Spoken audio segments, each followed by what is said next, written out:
All right, Jimmy, let's get to the board. Brought to you by FanDuel, America's #1 sports book. Take it away. All right, we go to the board. 5 biggest games of the week. First one, Red River Shootout, noon on ABC, Texas. Time of taping, -7 at Oklahoma. Figure it out. Do we know either quarterback status? I feel a lot better saying Quinn Ewers plays for Texas. Same. I mean, listening now, again, time of taping Wednesday morning, guys. In an ideal world, I wouldn't have to pick this till Friday. But listening to Brent Venables, it sounds like there's 3 quarterbacks who could play for Oklahoma. Now, who's getting QB1 reps, who's QB2? He's clearly keeping it under wraps. I think there's a real chance Dylan Gabriel doesn't play. But time of taping, that's all I have to go on. He hasn't been ruled out as we're talking today. Now, he will speak later today. That doesn't do us any good. This was Texas from the rip for me based on I can't get the image of Quinn Ewers cutting up Alabama before getting hurt. Here's the other thing. It's not just Dylan Gabriel who might miss this game for OU. When you look at this, they could be without senior running back Eric Gray.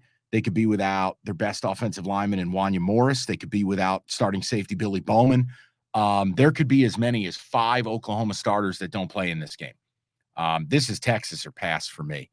And I think Ewers, look, Texas without Ewers did not fall apart.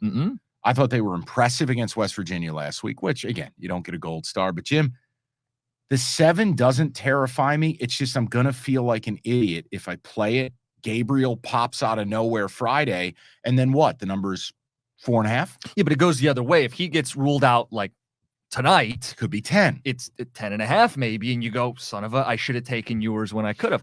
What's your comfort level in a rivalry like this when you see a 7 hung See, out there? I don't like it. I think for a number of reasons. The rivalry part of it, these games are always close, and usually Oklahoma wins these games. I think Texas has only won by more than a touchdown once since 2008. Yeah. So, yeah, I'm not comfortable with 7. This would be the first time Oklahoma's lost 3 straight since 1998. That's unbelievable. SP Plus says it's a pick 'em. I'm staying away. All right, this will be a pass for me. It is Texas or pass, though. I will tell you that I don't care what the number goes to. I wouldn't bet Oklahoma. No. I told you I liked Oklahoma under their win total to start the year. I gave you a bomb play with like TCU as the future bet in the Big 12 plus 1,800. Let's roll. We'll get to your Horned Frogs. But I also don't know if I want to lay 7 when I might be able to grab 4.5 Saturday. So it's a pass. But I'll tell you in all likelihood, it won't be on my pod plays. There's a very good likelihood I'm on Texas Saturday. I'm not be honest with people. I'm not going to BS the listeners, but for today, for the pod, for the official plays, how could I recommend this when I don't have officially that either quarterback's in? I'm not going to do that to you. Noon window. I want to go out of order here because we mentioned TCU. 17 in the country, -7 at America's Kansas Jayhawks. All right, let me This is noon FS1. Just crack my knuckles and get into this. Fuck Kansas to another galaxy. So Monday recap episode. I'm not going to get angry, but you can go listen to my thoughts on Kansas and ISU and how that game went down. I'm tired of the narrative. Something about a bird not being real. It's not. The Jayhawk is not a real bird. So look, unless TCU shows up drunk, high, blindfolded, and potentially point shaving, they should roll these fake bird wearing idiots. TCU isn't just good. When I talked about them in the preseason, they're better than even the best version of them that I thought they could be. And I told you from the start I wanted Max Duggan as the starter. And he is finally. Some of it was injuries. Some of it was the other guys faltering. The point is, TCU's pass attack, 9.8 yards per pass, good for number 8 in America. They are number 1 in the country in yards per play. And Kansas, 90th in what you call pass expectancy, meaning when the opponent passes, do you do better or worse than what's expected on said given down distance and pass attempt? Do you know what you get as an opponent against Kansas? You get what's called bonus points because Kansas is giving up 111% per pass expectancy. Then we factor in TCU. Look, when you look at them defensively, they're not scrubs. Now, they're not ISU. ISU came in 14th. But, Jim, I think they're allowing 3.4 yards a carry. I've said to you for 3 weeks now, Kansas continues to get knocked down a peg on all offensive metrics. I love Jalen Daniels. He's fun. But the minute they ran into a defense, remember, last week ISU, I think that's the first defense they played inside the top 90. ISU shut them down. 14-11 is what it is. Jalen Daniels, 20 yards rushing, 100 yards passing. I think it was 3.3 yards per pass. TCU lit up OU. They've done everything right. They have elite wide receivers. They've got a quarterback that's dual threat. Everyone will talk Jalen Daniels. I know I'm laying 7. I understand it's Kansas and it's game day and it's diddly doo dah and all the rest. I'm sick of it. And I this is the parental moment. Do as I say, not as I do. I am betting TCU. You are not to do this because I'm out for blood. I am doing all the things I've told you guys not to do. Do not chase. Do not revenge play. Do not. No. You do as I say, not as I do. I'm taking TCU to skull drag these idiots. And I want you to hear this very clearly. I want my money back. TCU -7. Fuck you, Kansas. You're maniacal with this. I hate them. Okay, here's the thing. Kansas is earning respect from everybody but you. Fine. And they're going to take it from you. Whether you want to give it to them or not, they're going to take it from you this weekend. Argue my numbers. No, your numbers are your numbers, but I want to present some Kansas numbers, if I may. Oh, absolutely. Okay, because here's the deal with the Jayhawks. I'm done whispering that they're good. They're good. They're 5-0. They're the only 5-0 team in the Big 12.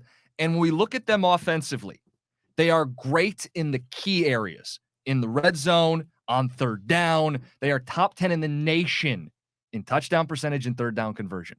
It's because they're well coached. Lance Leipold's a real coach. A guy was like 109-6 at Wisconsin Whitewater. He's a real coach. He's kept that same staff with him for almost a decade. And it's paying dividends at Kansas. You mean the next coach at Wisconsin? He might end up being the next coach at Wisconsin. It could be Jim Leonard, but I'm sorry. Go ahead. But either way, he's a real good coach. He is. And they got game day. They're sold out. I'm getting a touchdown. They're going to take the respect from you whether Mike Valenti's willing to give them it or not. So let me offer you this. Tell me what these numbers mean. 55, 48, 35, 14. You tell me. In that order. That's what they've scored when you take out Tennessee Tech to open. They scored 55 in an overtime game against West Virginia. 48 against a horrific Houston team. Down to 35 against Duke, down to 14 against ISU. That's real-time regression to the mean.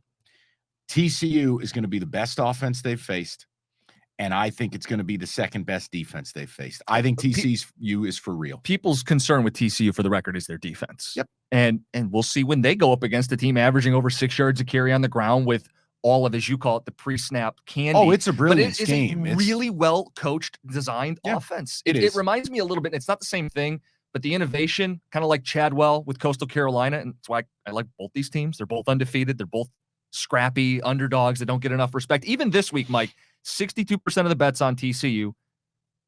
I'm going to take the home team that nobody believes in. Good. I'm going to take the touchdown. You do that. TCU.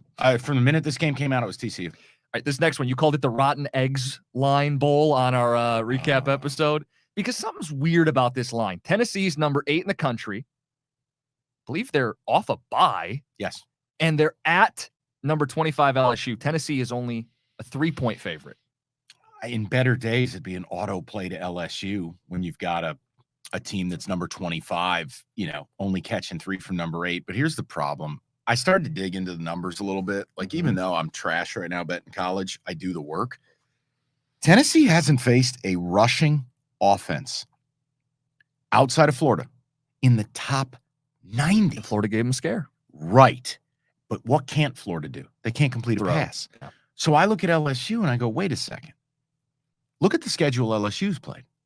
Way more formidable. Way more formidable than Tennessee. Then you factor in Cedric Tillman, the All-America superstar wide receiver for Tennessee. He's not playing in this game. He had that rubber band surgery on his ankle. Josh Heupel on Monday said he was limited. He was, quote, lightly moving around. I'd be stunned if he plays. And then you go, all right, LSU is going to present something that Tennessee, look at Tennessee's schedule. You can pull it up right now. Best team they faced is who? Pitt? Well, Pitt just got aced out by Georgia Tech. They're going to face an LSU team that's got Ojulari and Ali Gay, 2 elite pass rushers. And I'm not comping it direct. I'm just saying collegiately, when you've got a pair outside edges, think back to what Michigan did last year with Hutchinson and Ajabo. Ojulari and Ali Gay are elite and both first-round picks. They're number 14D in points per game and 14.8. They're at home. Now, why would I not automatically go to LSU? Because they should have lost to Auburn. And they are still an LSU team that, I had Florida State on opening night, but I cannot get it out of my head how they utterly imploded. And last week against, you want an example of, well, they should have lost to Auburn, 3.3 yards per pass. They got to figure out their passing game, but I think that's what this matchup offers. So, like, yeah, this looks wrong on surface. So I started to dig into it like you did, and I found a lot of the same things, right? Tillman's hurt. I'm sorry if I bored you there. No. Like, listen, LSU's a tough place to play. Brian Kelly, whether you like the guy or not, is a really good coach. I started to try to understand why this line was the way it was, and I found a football reason. Tennessee's pass defense is awful. It's one of the worst in America. It's the worst Power 5 pass defense in the country. And the two teams they've played that might be capable of throwing against them, well, Pitt lost Keaton Slovis in the first half, and then they played a Florida team who can't complete a real forward pass. Vertically challenged. However, they did zap Tennessee with a couple of 50-yard bombs. Well, and that's the thought here is I've probably spent too much time looking into this game and Brian Kelly reading media quotes, and they want their quarterback. He goes, I know we haven't thrown a pick. He wasn't encouraging Daniels to throw a pick, but he wants him to take some chances. I think Tennessee's a secondary where if they take chances, if the drops stop being a thing for that receiving core, that's the path to victory here. In addition to all the other stuff where you go optically, it's Death Valley, it's Brian Kelly, I'm playing LSU. I'm not going to, you do the in better days. 0-0 this week. LSU's the right play. I want to pull the trigger so bad on this, and I don't have the confidence to do it because and I admit bias here. Guys, I'm as transparent as it gets. I hate Jaden Daniels. I think Jaden Daniels is horrendous. Now, he'll make some plays with his feet, but my God, from a passing standpoint, you take his first read away, it's chaos. It is. Hendon Hooker is my boy. I know. And here, you're on the fence. I'm going to help you. Have you seen the jerseys Tennessee's wearing for this game? Smoky Grays. The Smoky Grays. You're not going to pick against the Vols and the Smoky Grays. You can pass on this one. It's okay, buddy. I'm going to pass, but I got to tell you, you're on what I deem to be the right side, but Discipline Mike is in the building. I'm trying to keep the card short. I know I said Monday, if I'm betting 5 games, and if I go to 6, Evan slap me. Evan, don't slap me because I am at 6. Let's just keep moving next. All right, so here we go. Pac-12, number 11 Utah, minus 3.5 at number 18 UCLA, as we try to figure out what's going on with these Bruins. 5-0 for Chip Kelly. Well, that was my favorite play of the week last week. I mean, that was a rocking chair game. We did a good job with it, but bigger test this week. I mean, Utah's the reigning Pac-12 champs. I'm just bothered. I went to bed last night. The number was 4.5, and then you wake up and it's 3.5, and you're like, that's a huge difference. 4 is another big number because #college kickers. Utah, look, the only loss they had, I think they were set up to lose by going cross country, playing Florida, ridiculous humidity, and they threw a pick in the end zone to end the game. They still could have won that game. Other than that, they've done their job. They've cleaned up. They bombed Oregon State last week. They forced Chance Nolan into 4, 5, 16 turnovers. Well, he threw 2, and then the backup threw 2. They had 4 interceptions. Utah it's just unreal. But I look at UCLA and I go, okay, regression should come calling this week because DTR played the game of his life. They were fabulous on Friday night. Yeah. I don't think Washington's that good. I don't think Washington's as good as Utah. And then I go, all right, do I just want to run back the home dog? And I kind of look at this like, is Utah really number 5, 6, or 7 in America? And because of that Florida loss, we hold that against them. The reality is they're probably a lot better than UCLA. I leaned at the open Utah. Then the line flew through 3, flew to 4.5. And I'm like, wait, do I have to now go UCLA? And because my confidence is in tatters, I have done the chicken shit thing. I'm opting out completely of this game. So here's my read on it. We're going to learn how UCLA deals with some success under Chip Kelly. And it hasn't been good early in his tenure. But I'm not impressed with Utah. They got outgained last week by Oregon State with a backup quarterback. If you benefit from 4 interceptions, it doesn't mean you're a good football team. You're not going to bank on 4 picks every week. And I do wonder is DTR comparable to Anthony Richardson in terms of the way he can stress a defense? Can you take advantage of a Utah defense? Pull out a couple of those big 3rd and 4th downs. So I'm not in love with Utah traveling in this game. So then I go, all right, maybe I want to bet UCLA. Maybe I want to bet the Bruins. But I just struggle with how good are they really at this point. The problem here, well, here's something where you could say, you know what, maybe the Bruins are the play. If you value money differentials, if you believe these numbers are real, all I will offer you is 91% of the money is on Utah. Right. We love taking the home team that everybody's sleeping on. SP Plus says it's a pick 'em, by the way. So if you want to play this game, I think it's UCLA. Numbers 3.5. 3.5. Are you playing UCLA? I think we both have it in the same spot right now. UCLA, Let's play the Bruins. Let's do it. Our Bruins. I'm going to get you to a 10-pick card by the end of this thing. Please don't. Please don't. Add the Bruins. Keep going. Last game in our big 5 on the board.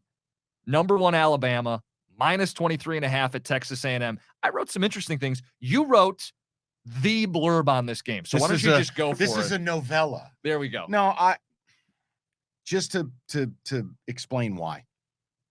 When I bet an underdog, sometimes it's as simple as situation, number looks weird, etc. And you don't have to justify it beyond that. You really don't. But I think when you play favorites, specifically favorites laying big points, you better bring ammo to the table, because the number one way to lose is to bet big favorites. So I felt like I better be ready to explain to the listeners why, so that even if I do lose, I don't look like just a bigger moron than I already am. So first things first, we know what happened in the summer. Jimbo Fisher running his mouth, really pushed the buttons of Saban. And Saban's the best revenge coach, and Bama's the best revenge team this side of John Rambo going after Murdoch. Bryce Young's banged up.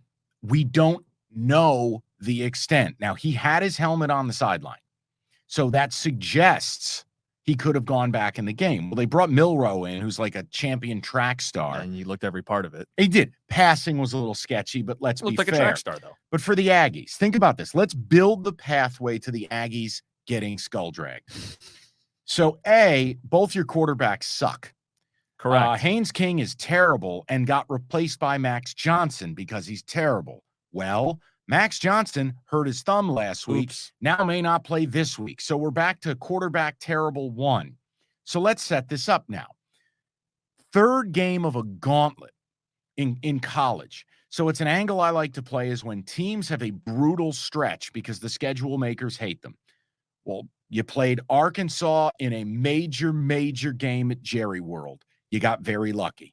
Then you traveled to Stark Vegas to play Mississippi State and got bombed. And your reward now is to come up for air, and you're going to Tuscaloosa in a game that Alabama, their fans, Nick Saban, and Miss Terry have circled since summer, past the coffee and the Little Debbie coffee cakes. Now, let me build it even further. Fun stat. Remember the Georgia defense, where everybody was touching themselves over last year, rightfully so. I mentioned the whole pass expectancy thing. Let me give you an expectancy stat here. I know I've said we're never going to be the granular podcast, but I feel like my picks have been so shitty. You deserve to know what's under the hood of some of these. So here you go. Here's the engine block. So Alabama's defense. Georgia last year allowed 58% expectancy on running plays. That is elite, meaning of what you could expect on a 1st and 10 carry situationally. They only gave up 58% of that.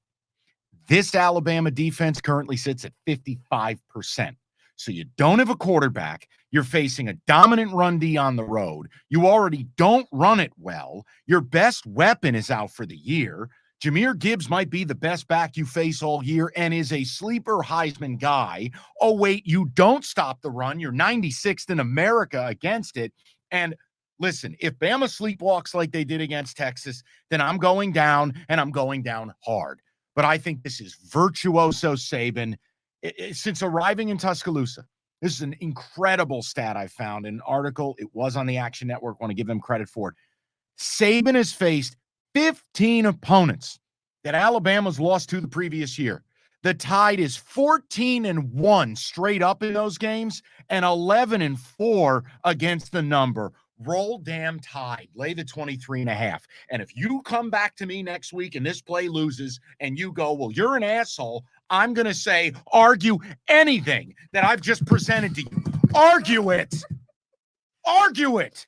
You know what I love about this is I typed up some things on this game, and then you just went nuclear. So I'm not going to be redundant. A lot of what you said. I'm in the upside down world, man. I'm seeing ghosts. So I felt like I needed to just double down and triple down and justify the selection to the people. And I'm happy you did. In terms of Bryce Young, they don't seem overly worried. It sounds like this is something he's dealt with before. He might play. Either way, I think boil it down to the trenches like you did. A&M can't stop the run. They're dead last in the SEC. And if Milroe plays, think about this. Yeah. Alabama easily already has some RPO stuff in the playbook. So let's say Young gives it a go and doesn't play. Well, you need to show me, how does A&M score?